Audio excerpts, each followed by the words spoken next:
Jackson Chourio has had a very quick path and a very quick rise to the major leagues. However, starting in the 2024 season, it seems as he will be grabbing an opening day roster spot for the Milwaukee Brewers after they signed him to the largest contract ever for a player who has never played in the big leagues. That contract at 8 years and 82 million set that record, and for Jackson Chourio, it is just a first step in many in what seems to be a very, very successful MLB career waiting for him in the future.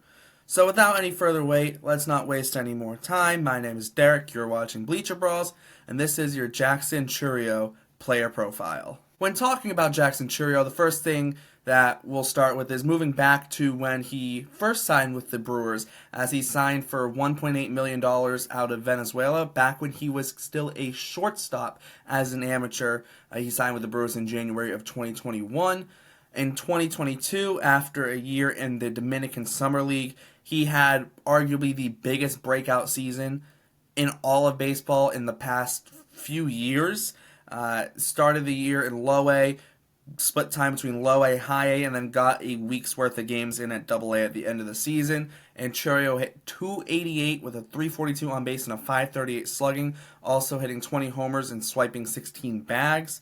In what was just his age 18 season, it was a crazy year considering the fact that he wasn't on most people's radars in terms of being an elite prospect, and he proved that he was. And then in the 2023 season, the most recent season, obviously, Chourio started the year in Double A, and although it wasn't as consistent of a year, it still put up some very impressive numbers, with him hitting 22 home runs and swiping 44 bases, and that made him just the 15th teenager with a 2040 season in the minor leagues since 1958, and the first to do it since Ronald Acuna Jr. did it in 2017.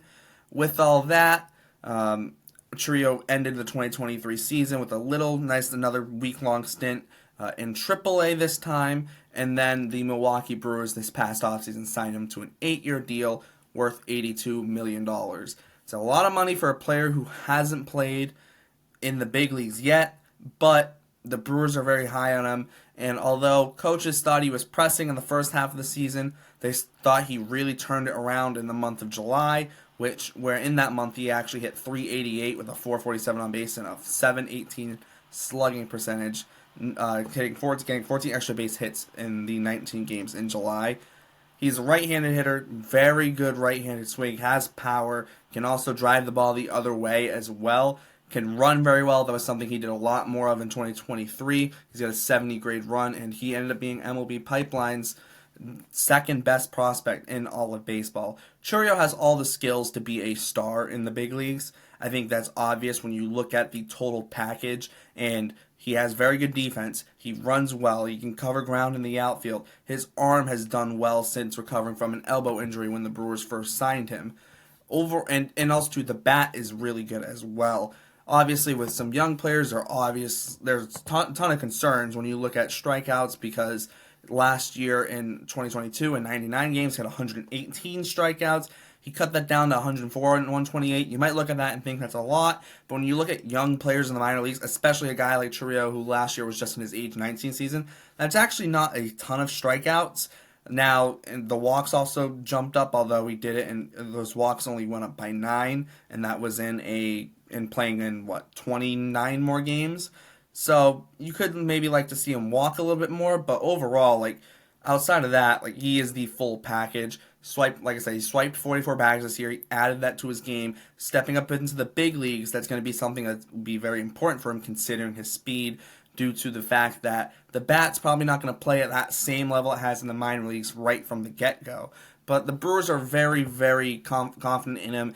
It seems likely that he will be starting the 2023 season in the big leagues, and if he doesn't, I'd be shocked, but at the same time, if he doesn't start the year in the big leagues, he will be up very, very soon. And this is a Milwaukee team that's very young as well, and when you look at where Chourio could slot in the lineup, you're maybe towards the back end of the lineup somewhat. Maybe not going to want to put him, top spots of the lineup very early on, considering the fact that he's only going to be 20 years old. He actually hasn't even turned 20 yet. He will be turning 20 on March 11th. Which is crazy to think of, considering the fact that, like I said, he's likely to start the season in the big leagues. I would think he's the favorite to be the Brewers' opening day center fielder. If you look on Fangraphs actually has him slotted in, projected to be the number 7 hitter in the Brewers lineup, starting in center field. And they project him in the big leagues next year over 560 plate appearances. They are projecting for him to hit 17 homers, although 92 weighted runs created plus, so we'll see how the bat does truly transition. And they also projecting 69 RBIs. They're projecting 25 stolen bases, but it depends on where you go. The Zips projections actually have Chourio up at 35 stolen bases, so it all depends on which projections you look at. Most of them are around the 90 weighted runs created plus mark, and the majority of the projections have him around being a 1.5 WAR player. Maybe a little bit higher, a little bit lower, depending on which projections you look at. I think the big thing for Chourio mostly is going to be, can he limit strikeouts at the big league level? Because that is always a question. In 62 games in A-ball in 2022, low A, he did strike out 28% of the time. He then lowered that to 22% in high A. He only played 6 games in Double A in 2022, so we won't count it. He did very much decrease his strikeout rate in Double A to 18%, 18.5% in Double A in 122 games. He played just 6 games in Triple A. It's too small of a sample size to really take anything from it. But I think the reason I bring up the strikeout rate is that's something to watch because he's only played 6 games in Triple A. You look at the overall picture of the pitching talent from Double A to Triple A to, especially from Double A to the big leagues. I think the jump from high A to Double A is bigger than the gap from Double A to Triple A. But at the same time, he's jumping pretty much from AAA straight to the big leagues. If he starts the season in the big leagues, it is a massive jump, but he has all the talent to be able to make that jump. He may not start off hot with the bat right away, but the speed and defense should play, even in Milwaukee in center field. The base running obviously should play, especially if he's aggressive on the bases like he was last season, and then the bat will come along eventually, and it's a big bet by the Brewers to give someone $82 million before they've ever played a big league game, especially a team like the Brewers that isn't known for their spending. But at the same time, I think they have shown the utmost confidence in Chourio to be able to be a star player. And if that is what he is, which the Brewers are banking on, then this deal will work out amazing for the Brewers. And it works out well for Chourio. He's locked in, doesn't have to worry about contract talks. He's locked in and can just play his game and be the baseball player that he can be, which is a really, really good one, now and in the future. So overall, the Brewers have a very bright prospect here. It's a young core with a team, and Chourio's, who knows what the team's going to happen. Obviously, no Corbin Burns, they traded him. No Brandon Woodruff, he's injured, although he did just return. But overall, I think Chourio's kind of going to be not the star necessarily of this team, but I think he's going to be one of the names where fans should really be watching out for him if they are watching Brewers games, because, like I said, he only turns 20 in March.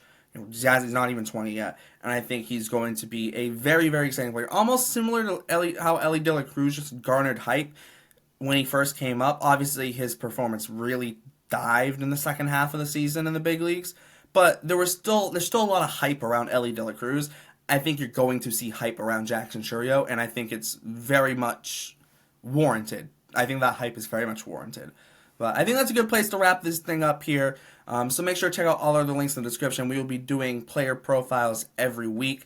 We're going to be focusing more so on prospects these first few weeks while we get our team profiles done, as we're going to focus on some of the prospects who are expected to make the big league roster for the first time for opening day. So guys like Noel V. Marte will be up, Jackson Holliday will be up, as it's a potential chance he makes the Orioles roster, and there'll be a bunch of others as well throughout the next coming weeks, as long with our 30 team profiles. The first one went up yesterday of the Oakland A's.